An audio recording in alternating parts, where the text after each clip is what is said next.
Hola, hola, buenos días, buenas tardes, buenas noches. Bien, vamos hoy con la clase número 3 de este curso sobre Derecho Administrativo que estoy dando. En esta oportunidad vamos a ver lo relativo a las funciones estatales, ¿sí? Hemos visto en la primera clase lo referente a la conformación del Estado, particularmente desde el punto de vista de sus elementos, tanto materiales como formales. En la segunda clase hemos hecho un breve raconto histórico respecto de la evolución del Estado, ¿no?, hasta llegar a su concepción actual, al menos desde la doctrina mayoritaria, ¿sí?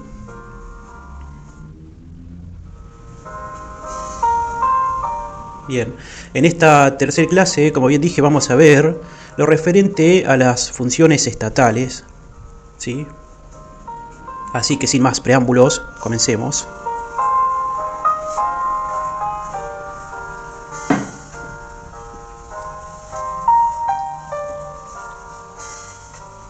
Bien, lo cierto es que, para la doctrina administrativista fundamentalmente, comprender lo relativo a las funciones estatales no puede hacerse sino antes haber comprendido cabalmente lo llamado sin haber comprendido cabalmente lo relativo a la llamada doctrina de la separación de los poderes, ¿sí? Como sabrán, esta doctrina, muchos encuentran sus antecedentes en la obra de Aristóteles, otros en la obra de John Locke. Pero bueno, lo cierto es que fundamentalmente la doctrina de la separación de los poderes encontró su concepción tradicional más importante, más acabada, en la obra de Montesquieu, ¿sí?, la misma titulada El espíritu de las leyes, la cual fue publicada en el año 1748, ¿sí?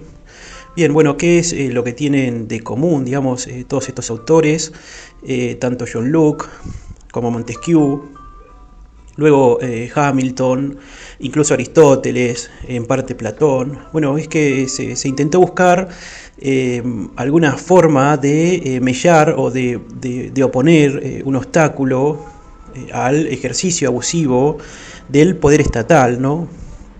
Lo que pasa es que fundamentalmente se ha llegado a la conclusión que aquellas personas que logran hacerse del ejercicio del gobierno, digamos, del manejo del Estado, en definitiva, terminan por concentrar el poder y ejercer de manera tirana, despótica el mismo, ¿sí? Todo esto en desmedro de los derechos individuales de sus pares. ¿Se entiende? Bueno, lo cierto es que para ello, fundamentalmente Montesquieu, John Locke también, pero bueno, Montesquieu creó esta doctrina llamada de la separación de los poderes, la cual fundamentalmente buscaba orientar la separación entre Montesquieu entre los órganos ejecutivos y legislativos. Todo esto a través de un sistema que suponga el equilibrio entre fuerzas antitéticas, de manera tal que se pueda asegurar naturalmente la libertad del hombre, ¿no? A ver, lo cierto es que en su concepción más tradicional, esta doctrina buscaba asignar prioritariamente una función específica a determinados órganos de la burocracia estatal.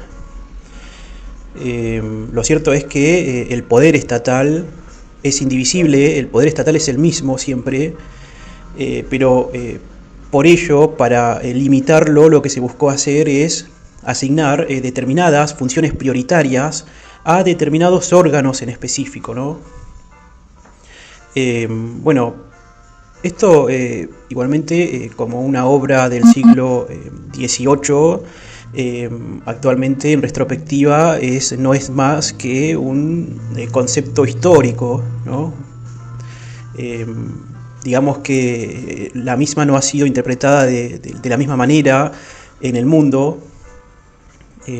Tenemos fundamentalmente aquellos estados de tradición anglosajona, quienes han desde sus comienzos asignado funciones prioritarias a determinados órganos, entre los cuales incluían desde sus comienzos la función judicial, una función judicial no mellada, una función judicial no disminuida frente a los demás órganos. No así ha ocurrido lo mismo en aquellos países de tradición europea, continental fundamentalmente, en donde el poder judicial siempre se ha encontrado, actualmente se encuentra disminuido, subordinado al poder ejecutivo, ¿no? Digamos que en Argentina estamos en una, si bien nosotros hemos seguido, tenemos un sistema constitucional de raigambre anglosajona, nuestra constitución es muy parecida a la constitución de los Estados Unidos. Estoy hablando de nuestra constitución original, ¿no?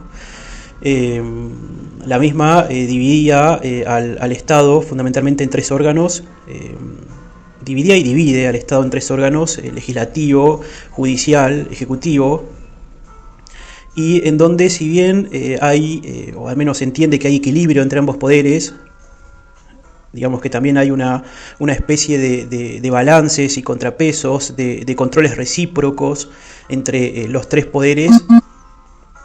Inevitablemente, por ser un Estado de conformación o de raíz española, hemos actualmente de convivir asimismo con tribunales administrativos, digamos, tribunales jurisdiccionales, que si bien se encuentran bajo la esfera del órgano ejecutivo, deciden conflictos con naturaleza de verdad legal, ¿sí?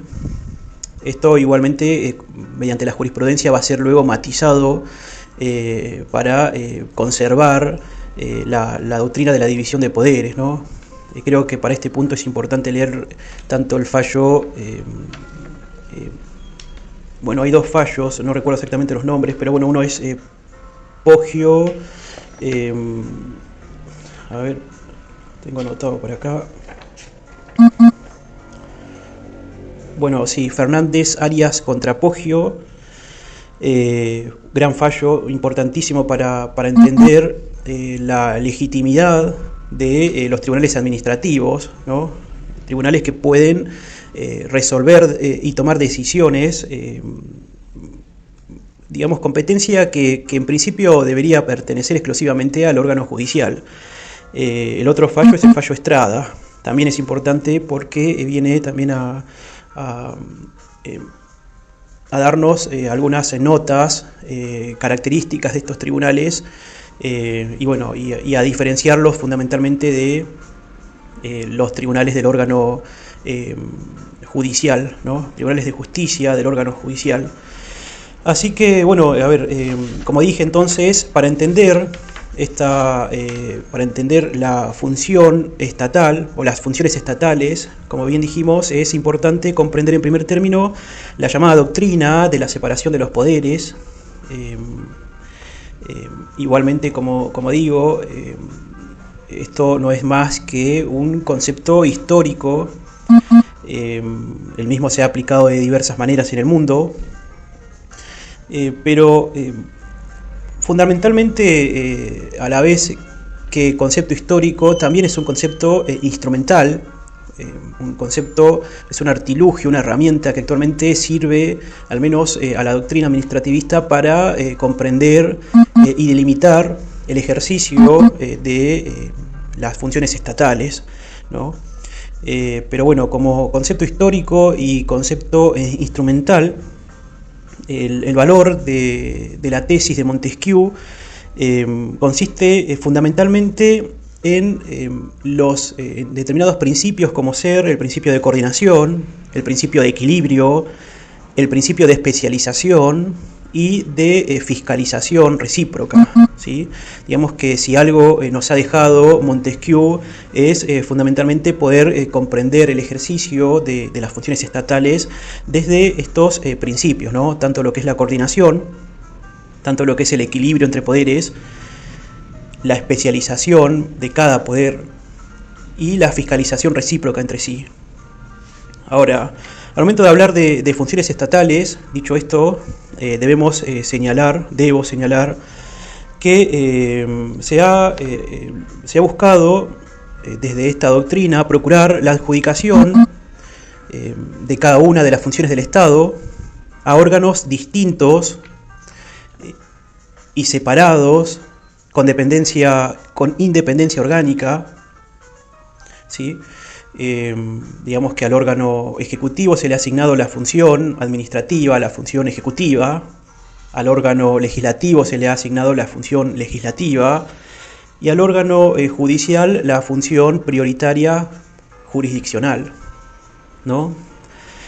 Vale también agregar, y volviendo un poco, quiero hacer énfasis en que la doctrina de la separación de poderes actualmente no es más que un concepto histórico, un concepto instrumental.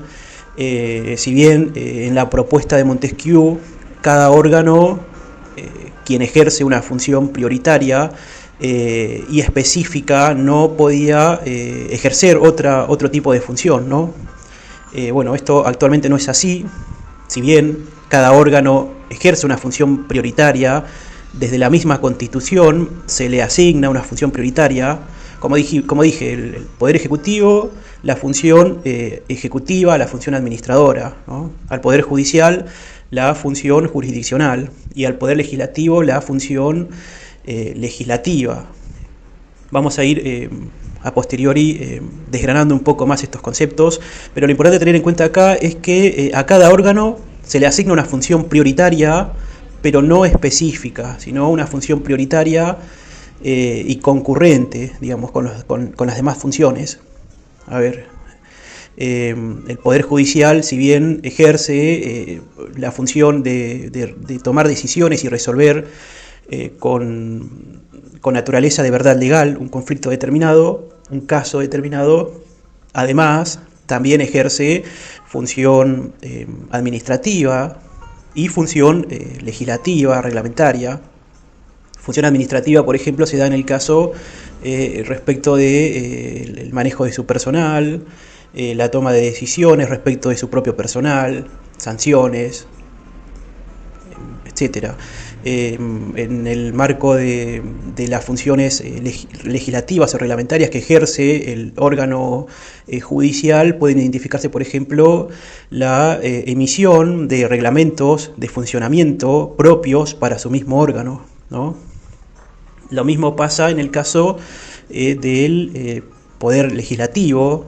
Si bien su función prioritaria es legislar, es emitir normas jurídicas de sustancia legal, cuyo sujeto es individualizado de manera abstracta y general, lo cierto es que esta función legislativa además es concurrente tanto con función administrativa, como bien dije, respecto de su personal. También el Congreso, a quien se le asigna fundamentalmente la función legislativa, ejerce también función administrativa respecto de sus personales, ¿no?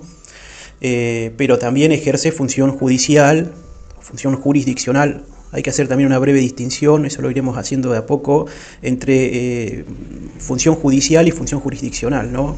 Función judicial es la específica del órgano judicial. En cambio, función jurisdiccional es la posibilidad que se le da a determinados órganos, fundamentalmente aquellos que integran el órgano ejecutivo y también legislativo, para resolver conflictos, pero que no tienen naturaleza de verdad legal. Si bien sí lo tienen, sus decisiones son susceptibles porque son susceptibles de ser revisadas por el Poder Judicial, digamos, en definitiva. Bueno, volvamos, en el marco del Poder Legislativo, además de ejercer como dije, su función prioritaria, que es la función legislativa, también ejerce su función administrativa y función judicial en el caso, por ejemplo, de lo que es el juicio político, ¿no?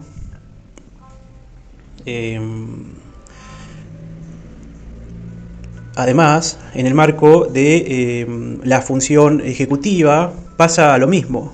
Digamos que si bien el Poder Ejecutivo tiene como función prioritaria administrar y ejecutar las leyes de la nación, ejerce facultades legislativas, reglamentarias, tanto de manera autónoma, o sea, emitiendo decretos autónomos.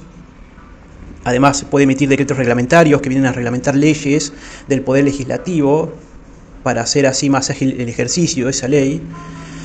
E incluso puede emitir normas de sustancia legislativa propiamente hablando, como ser los decretos de necesidad y urgencia, incluso los decretos delegados, decretos autónomos, etc.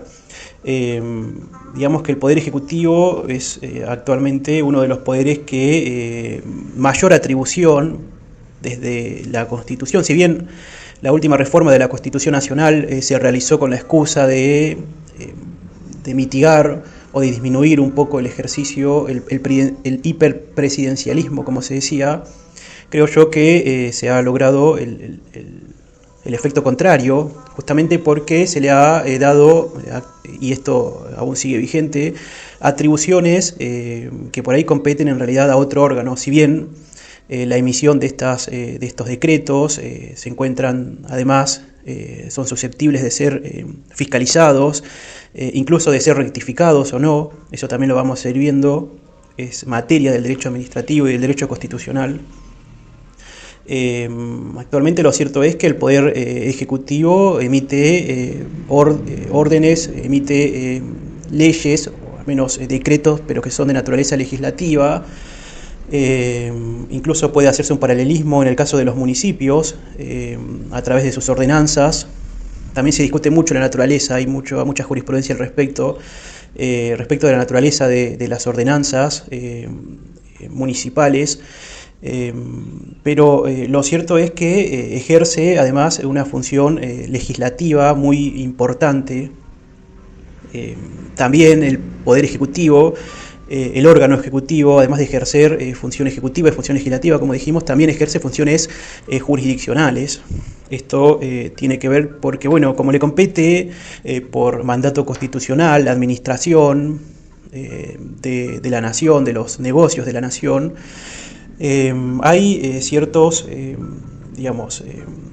funciones que para hacer su ejercicio o su cumplimiento más ágil, por una cuestión de política legislativa, se ha optado por crear órganos jurisdiccionales que vengan a resolver conflictos entre particulares y bueno, con la excusa de que la resolución de estos conflictos se haga de una manera mucho más rápida, más apresurada y que bueno, que quede todo en el marco de lo administrativo. No obstante, la jurisprudencia tiene dicho que estas decisiones de tribunales administrativos que pueden ser creados por ley en el ámbito, la esfera del Poder Ejecutivo, son legítimos siempre y cuando de las decisiones que tomen se pueda hacer un control judicial suficiente. Esto significa que se pueda desde la justicia, desde el marco del Poder Judicial, rever tanto cuestiones de hecho como de derecho.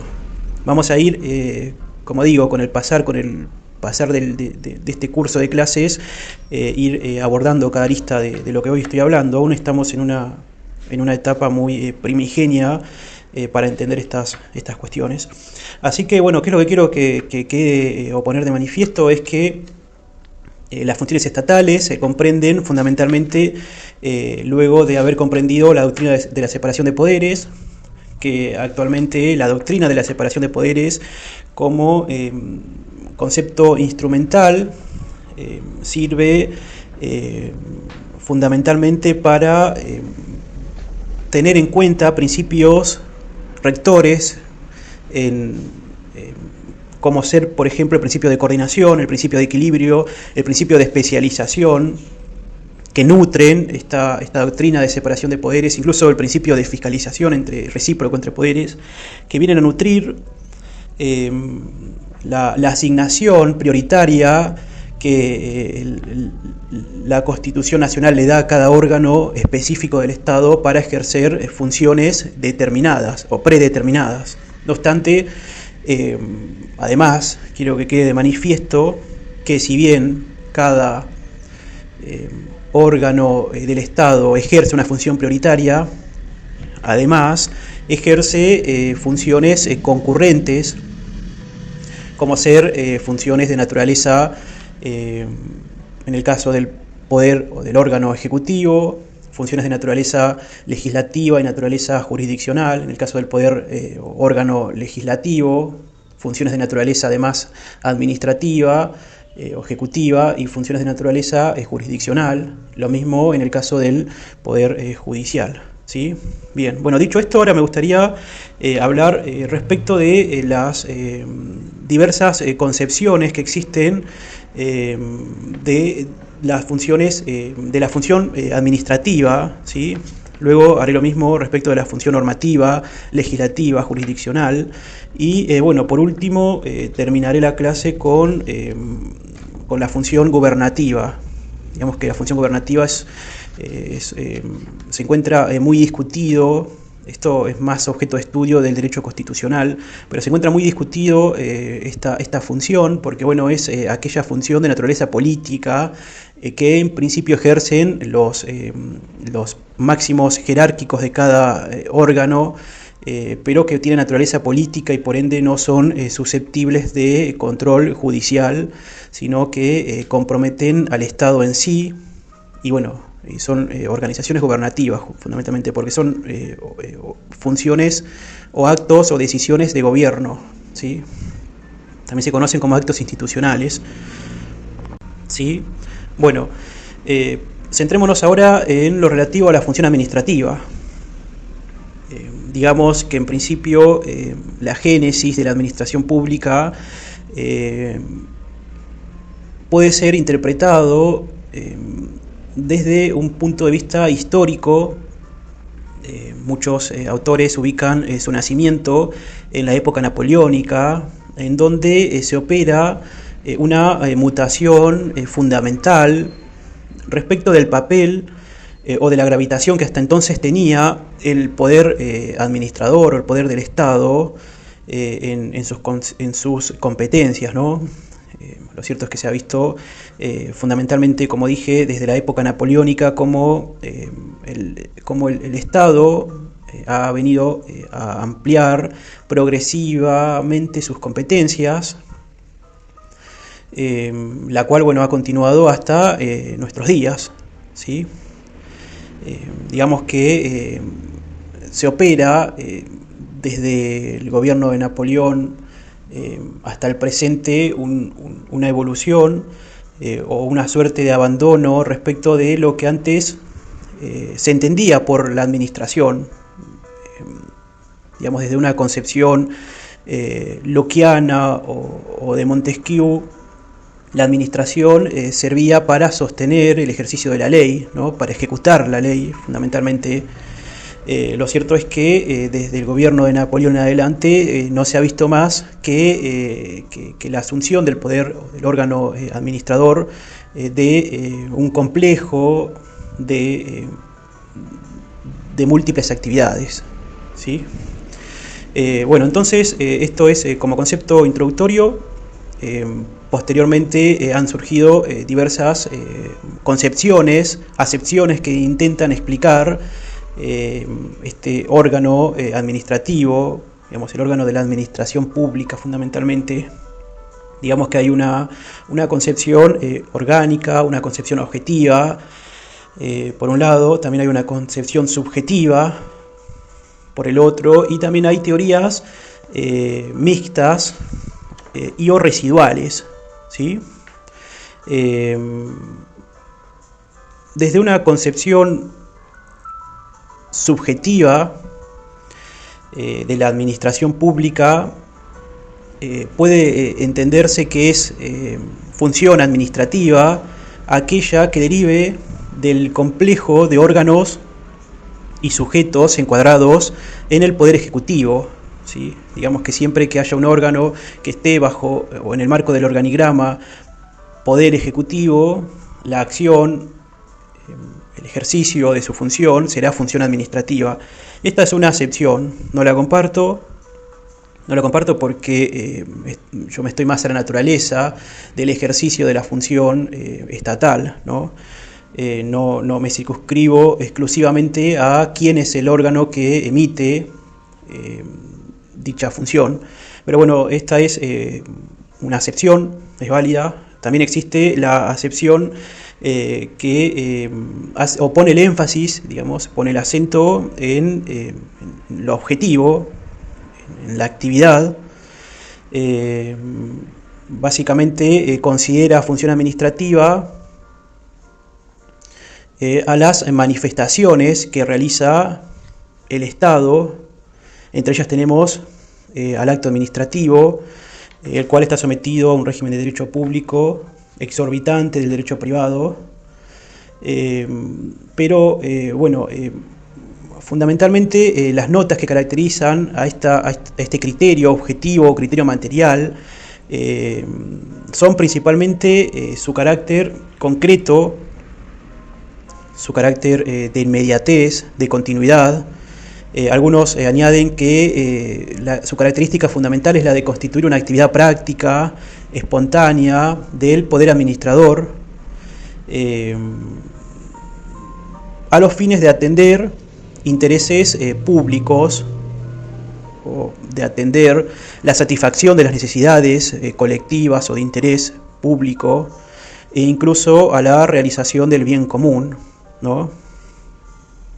Bien, esta es otra acepción que se hace de función estatal en su criterio objetivo material.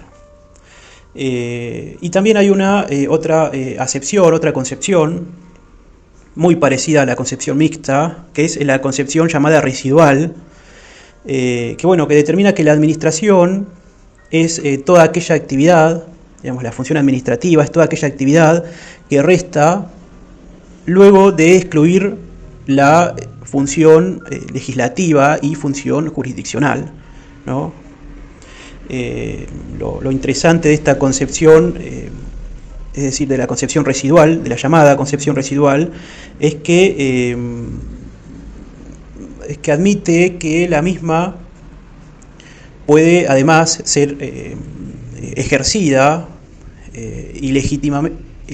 legítimamente por otros órganos y no exclusivamente por el órgano ejecutivo, sino que también puede ser ejercida por los órganos, como bien dijimos hoy al comienzo, legislativo, judicial, sino que simplemente se pone el acento en que es aquella actividad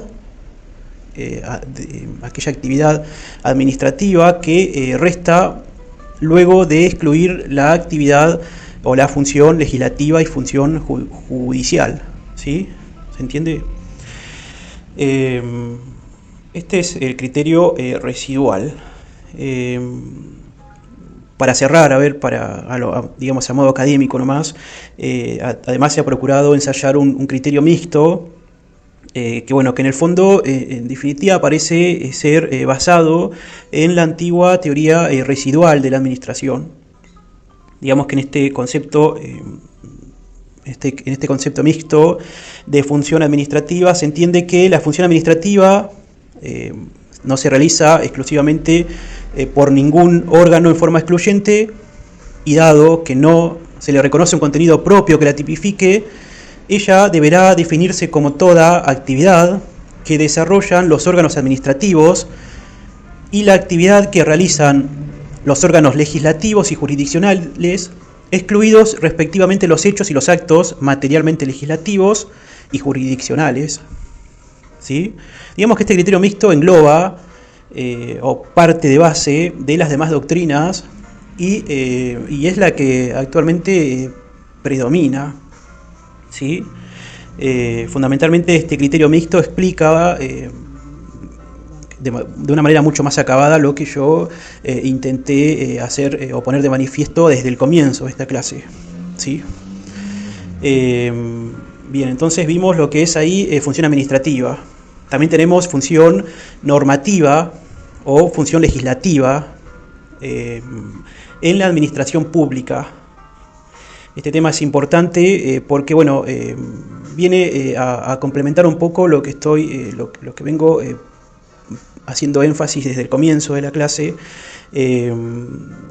Fundamentalmente es que el poder administrativo sí ejerce funciones legislativas y funciones jurisdiccionales.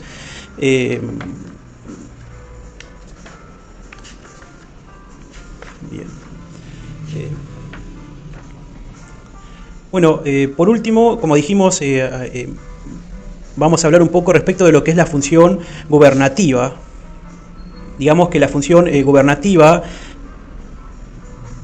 es el ejercicio del Estado, pero en un marco, en un plano distinto al ejercicio de las funciones administrativas, legislativas y jurisdiccionales, ¿sí? Digamos que esta función gubernativa o denominada función política o de gobierno está referida a la actividad de los órganos del Estado, en rigor de los órganos superiores del Estado, en las relaciones que hacen a la subsistencia de las instituciones que organiza la Constitución y en la actualización de dichos órganos como representantes de la nación en el ámbito internacional, ¿sí? Digamos que esta función gubernativa tiene su raíz en aquello que se denominaba la razón de Estado de Richelieu. Es un resabio en rigor del absolutismo, por el cual se ha buscado que estos actos se excluyan de la revisión judicial, porque bueno, se considera que estos son decisiones de naturaleza política y que bueno, que como son decisiones de naturaleza política, son decisiones meramente discrecionales y que no son susceptibles de control judicial. Digamos que la razón de ser de estas decisiones de naturaleza política tienen que ver con la subsistencia de las instituciones que organizan la Constitución y de la representación de la nación en el ámbito internacional, ¿sí? Actualmente la Corte Suprema de Justicia de la Nación, si bien ha adoptado desde antaño aquella posición de excluir a determinados actos de revisión judicial, lo cierto es que además también existen decisiones políticas que sí ha admitido que son justiciables. Digamos que la doctrina está muy reñida en este punto. Hay autores que dicen que absolutamente toda la función administrativa, toda la función legislativa se encuentra o es susceptible, incluso la gubernativa es susceptible de control judicial, ¿sí? En cambio hay otros autores que son, como dije, son aquellos autores que han conservado como resabio, ¿no?, del absolutismo y de la razón de Estado esta postura de dejar en el marco de la discreción, del mérito, de la oportunidad, el actuar del poder ejecutivo, pero no solo ejecutivo, sino el poder legislativo también puede tomar funciones políticas o de gobierno, ¿sí? Por último, para terminar, quiero dejar en claro que existen facultades, constitucionalmente hablando, que son facultades que están reservadas a los órganos prioritarios a quienes se les ha asignado determinada función, ¿sí? Es así, por ejemplo, que el poder, el poder ejecutivo le ha reservado funciones al poder ejecutivo mismo, y bueno, su actuar se mantiene en el marco de lo que es la reserva de ley o del reglamento, ¿no? Lo mismo pasa en el caso del poder ejecutivo, poder legislativo, también su actuar se circunscribe a las atribuciones que la Constitución misma le da, y en el caso del Poder Judicial, si no me equivoco es el artículo 109, que le circunscribe su función prioritaria y a la vez funciones que no pueden ser en principio delegadas como función prioritaria, ¿no? Sino que son funciones en las cuales tiene reservadas por ley, con las particularidades que hemos visto. Así que bueno, hasta acá por hoy. Espero que les haya servido. Disculpen si lo hice muy largo y si di muchos vericuetos. Lo cierto que por ahí es medio bastante complejo intentar explicar cuestiones tan abstractas y intentar hacerlo a la vez de manera clara y que no sea muy complicado de entender, digamos, que no sea muy específico de entender. Ya tendremos tiempo en clases que vengan de hablar de normas, de artículos, de leyes, pero bueno, aún estamos en una etapa muy primigenia de la materia. Hemos visto entonces hoy funciones estatales. Será entonces hasta la próxima clase, en donde vamos ya a empezar a ver lo relativo al derecho administrativo, a su contenido actual y demás, ¿sí? Espero que les haya servido. Si así fue, te pido que te suscribas, compartas con tus compañeros y compañeras de estudio y bueno, dejes tu comentario y será hasta la próxima, ¿sí? Saludos.